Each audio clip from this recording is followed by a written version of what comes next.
கர்த்தருக்கு ஸ்தோத்திரம். இன்றைய வசனம் யோபு 33:12. மனுஷனை பார்க்கிலும் தேவன் பெரியவராயிருக்கிறார். யோபு 33:12. மனுஷனை பார்க்கிலும் தேவன் பெரியவராயிருக்கிறார்.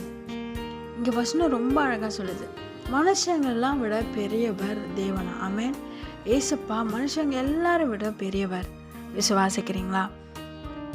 நீங்கள் இப்போ கூட ஏதோ ஒரு மனுஷங்க நினச்சி பயப்படுறீங்களே. என் ஆஃபீஸில் ஒருத்தர் எனக்கு விரோதமாக செயல்படுறாரு, இந்த மனுஷன் இந்த மாதிரி செஞ்சிடுவேன்னு சொல்கிறாங்க, இல்லாட்டி இந்த காரியத்தில் இவங்களால தடை வருது, ஒரு மனுஷங்கனால தடை வந்துட்டுருக்கு, இல்லை என் குடும்பத்தில் இந்த மாதிரி சமாதானம் கெட்டு போயிட்டுருக்கு இந்த மனுஷங்களால் அப்படின்னு சொல்லி மனுஷங்களை குறித்து பயமோ கலக்கமோ ஏதோ ஒரு சிந்தனையோ உங்களுக்குள்ளே இருக்குது.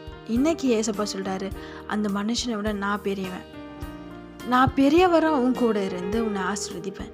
நீ போயிட்டுருக்க சூழ்நிலையில் நான் உன் கூட இருந்து ஜெயம் தருவேன். அந்த காரியத்தில் ஆசீர்வாதத்தை கட்டளையிடுவேன். ஆஃபீஸில் உயர்வை தருவேன். யார் என்ன நினைத்தாலும் நடக்காது, நான் நினைத்தது தான் நடக்கும்னு ஏசப்பா சொல்கிறார். ஆமென். ஏசப்பா உங்கள் வாழ்க்கையில் என்ன செய்ய சித்தம் கொண்டிருக்காரோ அதை தான் செய்வார். விசுவாசிக்கிறீங்களா?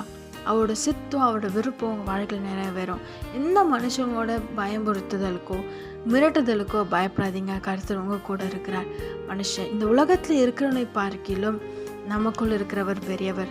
விசுவாசிக்கிறீங்களா? ஏசப்பா பெரியவராக உங்களோடு இருக்கிறார். எல்லா காரியத்திலும் நின்று உங்களுக்காய் வழக்காடி ஆசீர்வதிப்பார். ஆமென்.